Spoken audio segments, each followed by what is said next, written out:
Hello guys, welcome back to my YouTube channel. இந்த ஒரு வீடியோவை நான் ஒரு ஹாப்பி மொமெண்ட்டில் ஸ்டார்ட் பண்ண போகிறேன். அதே மாதிரி வீடியோவை ஸ்டார்ட் பண்ணுறதுக்கு முன்னாடி நான் எல்லாருக்கும் ரொம்ப தேங்க்யூ சொல்லிடுறேன். பிகாஸ் நீங்கள் எவ்வளோ அழகாக என்னை சப்போர்ட் பண்ணிகிட்ருக்கீங்க.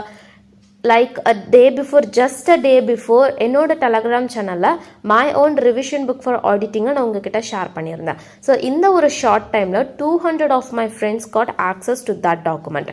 ஸோ இந்த ஷார்ட் டைமில் எனக்கு இவ்வளோ ரெஸ்பான்ஸ் கிடைச்சது என்ன ரொம்ப ஹாப்பியாக இருந்துச்சு. ஸோ இதுவே நான் கோர் சாப்டருக்கும் நான் என்னால் எவ்வளோ சீக்கிரமாக முடியுமோ நான் அதுவும் உங்ககிட்ட ஷேர் பண்ணுறேன். இது கூட நான் இன்னும் கொஞ்சம் அடிஷ்னலாக உங்களுக்கு ஒரு போனஸும் வந்து ஆட் பண்ணலான்னு நினைக்கிறேன்.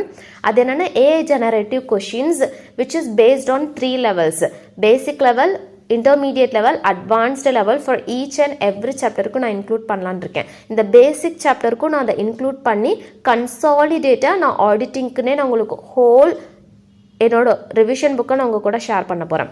நிறைய மார்க்கெட்டில் பார்த்தீங்க அப்படின்னா இந்த சம்மரி நோட்ஸில் வந்து MTPs, RTPs and past year question பேப்பர்ஸ்லாம் வந்து இன்க்ளூட் பண்ணியிருப்பாங்க லைக் சாப்டர் வைஸ். பட் அது ஆல்ரெடி எல்லாமே நம்ம டெலகிராம் சேனலில் அவைலபிளாக PDF-ஆகவே இருக்குது. அண்ட் அதுவுமே ICA ஒஃபிஷியல் வெப்சைட்லேயே இருக்குது. பட் இந்த AI ஜெனரேட்டிவ் கொஷின்ன்றது புதுசாக இருக்கும். அதே மாதிரி ரீசன்ட் டைம் சோஷியல் மீடியாவில் ICA கொஷின் பேப்பர் செட்டப் பண்ணும்போது ஏஐயோட ஹெல்ப்பு எடுத்துக்கிறாங்களா இல்லையா அப்படின்றது ஒரு டிபேட்டாகவே போயிட்டுருக்கு. ஸோ அதுக்காக தான் அந்த ஒரு ஆப்பர்ச்சுனிட்டிலையும் நம்மளோட மார்க்ஸை நம்ம விற்றக்கூடாதுன்றதுக்காக நீங்கள் ஆல்ரெடி ஒஃபிஷியல் வெப்சைட்டில் இருக்கிற MTPs, RTPs and past year question பேப்பரும் ரீகால் பண்ணிக்கோங்க.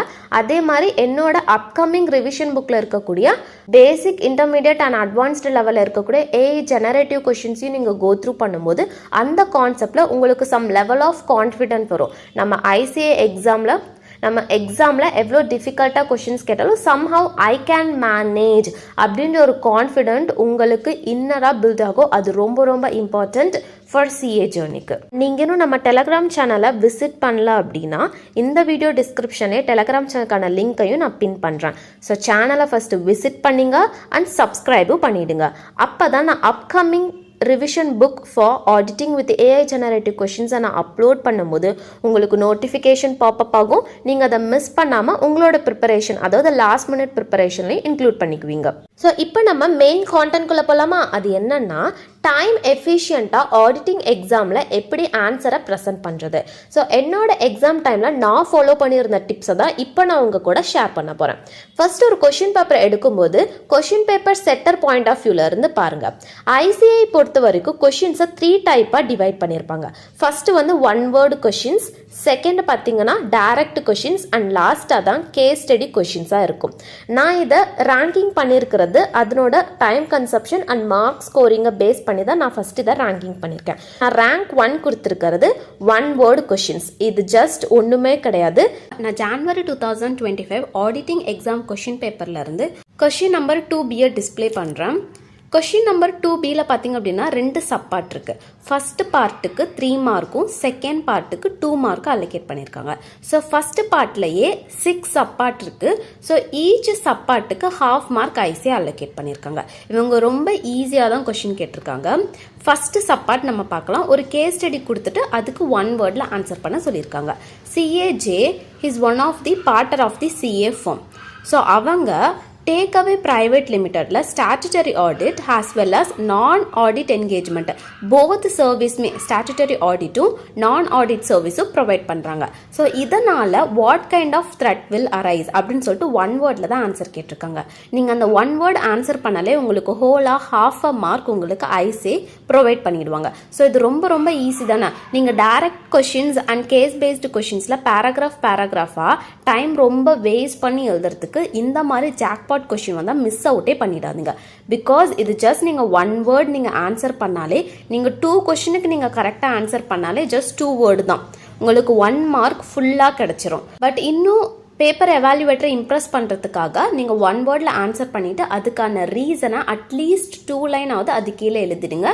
It may take a minute தான், எக்ஸ்ட்ராவாக 1 minute தான் எடுக்கும். ஸோ அதுக்கான ரீசனையும் ஜஸ்ட் 2 lines மட்டும் எழுதுனா போதும். அண்ட் கொஷின் நம்பர் 2Bயில் செகண்ட் பார்ட் பார்த்தீங்க அப்படின்னா 2 மார்க் ICA அலோகேட் பண்ணியிருக்காங்க. அதுவுமே அவ்வளோ டிஃபிகல்ட்லாம் கிடையாது. இன்கேஸ் சர்ச் threat exist, what should the auditor do? ஒருவேளை இந்த கைண்ட்ஸ் ஆஃப் த்ரெட் எல்லாமே எக்ஸிஸ்ட் ப்ரெசென்ட் ஆயிருக்கு அப்படின்னா ஆடிட்டர் என்னென்ன மாதிரி மெஷர்ஸ்லாம் வந்து எடுக்கணும், கரெக்டிவ் ஆக்ஷன்ஸ்லாம் எப்படி எடுக்கணும், இல்லைனா what kind of steps the auditor should take to minimise the risk to an acceptable low level. இந்த மாதிரி ஸ்டெப்ஸ் எல்லாமே நீங்கள் 2 மார்க்ஸ்னால் ஒரு 6 புல்லட் பாயிண்ட் எழுதுனா போதும். இட் மே டேக் ஹாஃப் அப்படி இல்லைனா வந்து 3/4 பேஜ் வந்து எடுக்கும். ஸோ அவ்வளோதான், 2 மார்க்குக்கு நீங்கள் அவ்வளோ ப்ரெசென்ட் பண்ணால் போதும். அண்ட் நெக்ஸ்ட் நம்ம டைரக்ட் கொஷினுக்கு ஜம்ப் பண்ணிடலாம். ஸோ டைரக்ட் கொஷினை எக்ஸ்பிளைன் பண்ணுறதுக்காக நான் ஜான்வரி 2025 ஆடிட் கொஷின் பேப்பர்லேருந்து கொஷின் நம்பர் 2A எடுத்திருக்கேன். இப்போ நான் கொஷினை உங்களுக்கு டிஸ்பிளேவும் பண்ணுறேன். ஸோ இதில் பார்த்தீங்க அப்படின்னா உங்களுக்கு ஒரு கேஸ் ஸ்டடி கொடுத்துட்டு அந்த கேஸ் ஸ்டடி எண்டில் தான் உங்களுக்கான டைரக்ட் கொஷினை வந்து கொடுத்துருக்காங்க. அந்த கேஸ் ஸ்டடி வந்து அவ்வளோ இம்பார்ட்டன்ட் கிடையாது, பட் இருந்தாலும் நீங்கள் ஒன்ஸ் படிச்சுக்கோங்க. பிகாஸ் ஐசிஐ எந்த இடத்துல வேணாலும் ட்ரிக்கியாக கொஷின் கேட்கலாம். ஸோ இந்த இடத்துல டைரக்ட் கொஷின் என்னன்னா, explain the key differences between, அதாவது distinguish between prospective financial information and historical financial information. இதுக்கு வந்து ஐசிஐ 5 மார்க்ஸ் வந்து அலோகேட் பண்ணியிருக்காங்க.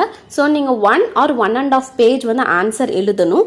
பேஜ் வந்து ஐசி எக்ஸாம் பொறுத்த வரைக்கும் மேட்ரே கிடையாது.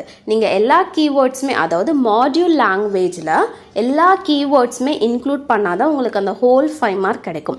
தியரி பேப்பரில் நீங்கள் ஹோலாகவே மார்க் ஸ்கோர் பண்ணணும், ஃபுல் மார்க் ஸ்கோர் பண்ணணும்னா நீங்கள் அதிக கீவேர்ட்ஸ் புக்கில் இருக்கக்கூடிய ஐசிஐ புக் மெட்டீரியலில் இருக்கக்கூடிய எல்லா கீவேர்ட்ஸுமே நீங்கள் இன்க்ளூட் பண்ணால் மட்டும்தான் உங்களுக்கு ஃபுல் மார்க் வந்து ஐசிஐ ப்ரொவைட் பண்ணுவாங்க. ஸோ அதுக்கு தான் என்னோட ரிவிஷன் புக்கை நீங்கள் இன்னும் ஆக்சஸ் பண்ணல அப்படின்னா கண்டிப்பாக போய் டெலகிராம் சேனலில் அது இன்னுமே அவைலபிளாக தான் இருக்குது. அதை ஓப்பன் பண்ணி பாருங்கள். நான் 4 பேசிக் சாப்டருக்கான என்னோட ஓன் ரிவிஷன் புக்கை நான் உங்ககிட்ட ஷேர் பண்ணியிருக்கேன். அது ஃப்ரீ ஆஃப் காஸ்ட் தான். அந்த ரிவிஷன் புக்கை ஃபாலோ பண்ணி தான் நான் ஆடிட்டிங் எக்ஸாம் ஃபஸ்ட் அட்டெம்ப்டில் வித் குட் மார்க்ஸோட நான் ஆடிட்டிங் எக்ஸாமை நான் கிளியரும் பண்ணியிருக்கேன். அண்ட் லாஸ்ட்டாக case study based question. So case study based கொஷின்ஸை எப்படி ஆன்சர் ப்ரெசென்ட் பண்ணும் டைம் எஃபிஷியண்ட்டாக அதை எக்ஸ்பிளைன் பண்ணுறதுக்காக இந்த கொஷின் நம்பர் 4Aல கொடுத்துருக்கிற கேஸ் ஸ்டடியை நான் ஃபஸ்ட்டு எக்ஸ்பிளைன் பண்ணிடுறேன். இதுக்கான ஆன்சரை எப்படி நான் ப்ரெசென்ட் பண்ணும், அந்த ஆன்சர் ஃபார்மேட் பார்க்கும்போது உங்களுக்கு ஒரு ஐடியா கிடைக்கும். பிகாஸ் நிறைய சிஏ இன்டர்மீடியட் ஸ்டூடெண்ட் ஆடிட்டிங் எக்ஸாமில் ஆன்சர் எப்படி ப்ரெசென்ட் பண்ணுறதுன்னு ஒரு ஐடியா கூட இல்லாமல் இருப்பாங்க. ஸோ இந்த கொஷினை நான் டீட்டெயிலாக எக்ஸ்பிளைன் பண்ணுற மூலமாக உங்களுக்கு அட்லீஸ்ட் ஒரு ஐடியாவாவது க்ரியேட் ஆகும் அப்படின்னு சொல்லிட்டு நான் நம்புகிறேன். ஸோ வீடியோவை ஸ்கிப் பண்ணாமல் எண்டு வரைக்கும் பாருங்கள், நான் டீட்டெயிலாக எக்ஸ்பிளைன் பண்ண போகிறேன். பிகாஸ் ஐசிஐ கொஷின் பேப்பரில் majority of the questions case based கொஷின்ஸாக தான் இருக்கும். ஸோ கேஸ் பேஸ்டு கொஷின்ஸுன்றது ரொம்ப ரொம்ப இம்பார்ட்டண்ட். ஸோ கொஞ்சம் கான்சன்ட்ரேட் பண்ணி இந்த இடத்துல கவனிங்க. ஸோ இந்த கேஸ் ஸ்டடியில் என்ன சொல்கிறாங்கன்னா, PQR&Coன்றது ஒரு ஆடிட் ஃபார்ம். இவங்க எம்ஜிஎம் லிமிடெட் கிட்ட ஸ்டாச்சுட்டரி ஆடிட்டாக அப்பாயிண்ட் ஆகுறாங்க. அதே டைமில் எம்ஜிஎம் லிமிடெடில் இன்டர்னல் ஆடிட்டர் ஆல்ரெடி ஒர்க் பண்ணிகிட்ருக்காங்க. அவங்களோட ஒர்க் என்னென்னா, ஃபினான்ஷியல் ஸ்டேட்மெண்ட்டில் மெட்டீரியல் அமௌண்ட் ஆஃப் அவுட்ஸ்டாண்டிங் டெட்டார்ஸ்க்கு ஏஜிங் ரிப்போர்ட்டை ப்ரிப்பேர் பண்ணி அதை எம்ஜிஎம் மேனேஜ்மெண்ட் கிட்ட மந்த்லி ரிப்போர்ட்டாக சப்மிட்டும் பண்ணுறாங்க.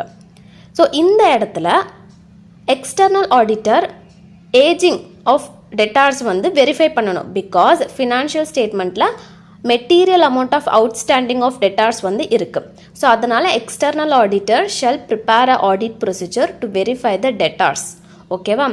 பட் இந்த இடத்துல எக்ஸ்டர்னல் ஆடிட்டர் என்ன டிசைட் பண்ணுறாங்கன்னா, to include the age-wise debtors as per the report of internal auditors due to shortage of time. But after issuing the audit report, the engagement partner அப்புறம் தான் realise பண்ணுறாங்க, internal auditor create பண்ண ageing report correct இல்லை, அது தப்பு அப்படின்னு சொல்லிட்டு. But நான் ஆடிட் ரிப்போர்ட் இஷ்யூ பண்ணிட்டேன். இவங்க க்ரியேட் பண்ண, அதாவது இன்டர்னல் ஆடிட்டர் க்ரியேட் பண்ண ஏஜிங் டெட்டார்ஸ் ஆஃப் ஏஜிங் ரிப்போர்ட்டை பேஸ் பண்ணி தான் நான் என்னோட ஒப்பீனியனை ஃப்ரேம் பண்ணி ஆடிட் ரிப்போர்ட்டில் நான் இன்க்ளூட் பண்ணி அதை நான் இஷ்யூவும் பண்ணிட்டேன். ஸோ இப்போ எல்லா தப்புமே இன்டர்னல் ஆடிட்டர்னால தான், அவங்க தப்பு பண்ணதுனால தான் என்னோட ஆடிட்டர் ரிப்போர்ட்லையும் நான் தப்பு பண்ணியிருக்கேன் அப்படின்னு சொல்லிட்டு இன்டர்னல் ஆடிட்டர் மேலே எக்ஸ்டர்னல் ஆடிட்டர் ஃபுல் பழியும் போடுறாங்க. ஓகேவா? இதுதான் கொஷின் பேப்பரில் கொடுத்துருக்குற ஹோல் கேஸ் ஸ்டடி. ஸோ இந்த இடத்துல அவங்க என்ன கொஷின் கேட்குறாங்கன்னா, இஸ் ஹி, அதாவது எக்ஸ்டர்னல் ஆடிட்டர் கரெக்டா in making statement that internal auditor is full responsible for wrong doing. Internal auditor மேலே தான் எல்லா தப்புமே இருக்குது அப்படின்னு எக்ஸ்டர்னல் ஆடிட்டர் போடுற பழி கரெக்டாக தப்பா அப்படின்னு சொல்லிட்டு ஒரு கொஷின் கேட்குறாங்க. அண்ட் செகண்ட் கொஷின் பார்த்தீங்க அப்படின்னா, what consideration PQR and Co should have undertaken before relying on the work of internal auditor. Internal ஆடிட்டரோட ஒர்க்கை இன்க்ளூட் பண்ணுறதுக்கு முன்னாடி ஒரு சில பேராமீட்டர்ஸ் நம்ம செக் பண்ணணும். அதுதான் SA 610. அது என்னென்ன பேராமீட்டர்ஸ் அப்படின்னு சொல்லிட்டு செகண்ட் சப்பார்ட் கொஷினாக கேட்குறாங்க. ஸோ இதில் மொத்தம் 2 கொஷின்ஸ் ஐசிஏ கேட்டிருக்காங்க. பட் டோட்டலாக 5 மார்க் ஐசிஏ ப்ரொவைட் பண்ணியிருக்காங்க.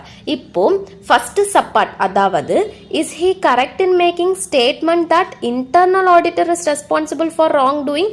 இதுக்கான ஆன்சரை எப்படி ப்ரெசென்ட் பண்ணுறது நம்ம பார்க்கலாம். ஸோ உங்களோட ஆன்சரை கொஞ்சம் எந்தூஷியஸமாக இருக்கிறதுக்காக தான் fact of the cases, provision and conclusion சொல்லிட்டு ஹெட்டிங்கை இன்க்ளூட் பண்ண சொல்கிறேன். ஸோ இவங்களுமே ஃபஸ்ட்டு பேரால பார்த்தீங்க அப்படின்னா ஃபேக்ட் ஆஃப் தி கேசஸ் கொடுத்துருக்கிற கேஸில் என்ன ப்ராப்ளம்ஸ், என்ன இஷ்யூ வந்து மேஜராக கவர் ஆகுது அதுதான் இவங்க ஃபஸ்ட்டு பேரால கொடுத்துருக்காங்க. ஸோ இந்த இடத்துல 5 மார்க்குக்கு 2 சப் கொஷின் கேட்டிருக்கிறதுனால இவங்க fact of the cases and கன்க்ளூஷனோட முடிச்சிட்டாங்க. பட் நீங்கள் இதே மாதிரி எக்ஸாமில் எழுதுனீங்கன்னா உங்களுக்கு கண்டிப்பாக மார்க் ஐஸே ப்ரொவைட் பண்ண மாட்டாங்க. இந்த இடத்துல இவங்க ப்ரொவிஷன்ன்ற ஒரு இம்பார்ட்டன்ட் பார்ட்டே ஸ்கிப் பண்ணிட்டாங்க. பட் நீங்கள் எக்ஸாமில் அதை ஸ்கிப் பண்ணிடாதீங்க. ஸோ இந்த ப்ரொவிஷன் பார்ட்டில் இப்போ நீங்கள் எப்படி எழுதணும்னா, using the work of internal auditor பார்த்தீங்கன்னா SA 610. ஸோ ஐசிஏ புக்கில் இந்த SA 610ல் கொடுத்துருக்கிற இஷ்யூக்கு ரிலேட்டான ஏதோ ஒரு ப்ரொவிஷன், ஒரு பேராகிராஃப் இருக்கும். அந்த பேராகிராஃபை எடுத்து எழுதிடுங்க. அதுக்கப்புறம் லாஸ்ட்டாக கன்க்ளூஷன் போட்டு இந்த சஜஸ்டட் ஆன்சரில் செகண்ட் பேராவை கன்டென்ஷன் ஆஃப் தி என்கேஜ்மெண்ட் பார்ட்னர்னு ஒரு செகண்ட் பேரா ஸ்டார்ட் ஆகுதா, அதை கன்க்ளூஷனாக போட்டு எழுதிடுங்க. ஸோ இப்போது இந்த மாதிரி நான் எக்ஸ்பிளைன் பண்ணும்போது உங்களுக்கு ஒரு அட்லீஸ்ட் ஒரு ஓவர் வியூவாவது தெரிஞ்சிருக்கும். பிகாஸ் நிறைய பேருக்கு ஆடிட்டிங் எக்ஸாமில் எப்படி ஆன்சர் ப்ரெசென்ட் பண்ணுறதுன்னு ஒரு ஐடியாவுமே இல்லாமல் இருப்பீங்க, ஒன்றுமே தெரியாமல் பிளாங்காக இருப்பீங்க. ஸோ நான் இந்த மாதிரி எக்ஸ்பிளைன் பண்ணும்போது சம்ஹவ் உங்களுக்கு இது எப்படியாவது ஹெல்ப் ஆகும்னு சொல்லிட்டு தான் நான் உங்களுக்கு இவ்வளோ எக்ஸ்பிளைன் பண்ணிட்டுருக்கேன். ஸோ இப்போ நம்ம செகண்ட் சப்பார்ட் கொஷின் பார்க்கலாம். அதாவது what are the parameters to be considered before including the work of internal auditor. இதுக்கு வந்து ஒரு 6 பேராமீட்டர்ஸ் வந்து இந்த சஜஸ்டட் ஆன்சரில் இருக்குது. இதுவே தான் மாடியூல்லையும் இருக்கும். இவங்க வந்து அதை நீட்டாக புல்லட் பாயிண்ட்லாம் போட்டு ஒரு எக்ஸ்ப்ரெசிவாக வந்து காட்டியிருக்காங்க. ஸோ இதே மாதிரி தான் நீங்களும் எக்ஸாமில் வந்து புல்லட் பாயிண்ட்ஸ்லாம் போட்டு ஒரு இம்ப்ரெசிவாக உங்களோட ஆன்சரை வந்து ப்ரெசென்ட் பண்ணுங்கள். அது பேப்பர் எவாலுவேட்டருக்கு வந்து எவாலுவேட் பண்ணும்போது ஒரு எந்தூஷியஸம், ஒரு ஜாலியாக வந்து அவங்க வந்து ஆன்சர் வந்து கரெக்ஷன் பண்ணும். ரொம்ப போரிங்காக பேராகிராஃப் கதையாக கொடுக்காம இந்த மாதிரி கொடுத்தீங்க அப்படின்னா உங்களுக்கு கீவேர்ட்ஸும் வந்து ஹைலைட் பண்ணுறதுக்கு ரொம்ப ஈஸியாக இருக்கும். ஸோ அவ்வளோதான், நம்ம வீடியோட எண்டுக்கு வந்தாச்சு. ஹோப் இந்த வீடியோ உங்களுக்கு யூஸ்ஃபுல்லாக இருக்குன்னு நினைக்கிறேன். உங்களுக்கு ஏதாவது டவுட் இருந்தால் கமெண்ட் செக்ஷனில் போஸ்ட் பண்ணுங்கள், நான் அதுக்கு ரிப்ளைவும் பண்ணுறேன். ஸோ நீங்கள் இன்னும் நம்ம சேனலை சப்ஸ்கிரைப் பண்ணால் போய் சப்ஸ்கிரைப் பண்ணிவிடுங்க, இன்க்ளூடிங் டெலகிராம் சேனலுக்கான லிங்க்கை நான் இந்த வீடியோ டிஸ்கிரிப்ஷனில் பின் பண்ணியிருக்கேன். ஸோ மறக்காமல் போய் என்னோட ஓன் ரிவிஷன் புக்கையும் போய் விசிட் பண்ணி உங்களோட ரிவிஷனை இன்க்ளூட் பண்ணிக்கோங்க. அது உங்களுக்கு ரொம்ப ரொம்ப ஹெல்ப்ஃபுல்லாக இருக்கும். அண்ட் லாஸ்ட்டாக நன்றி, வணக்கம்.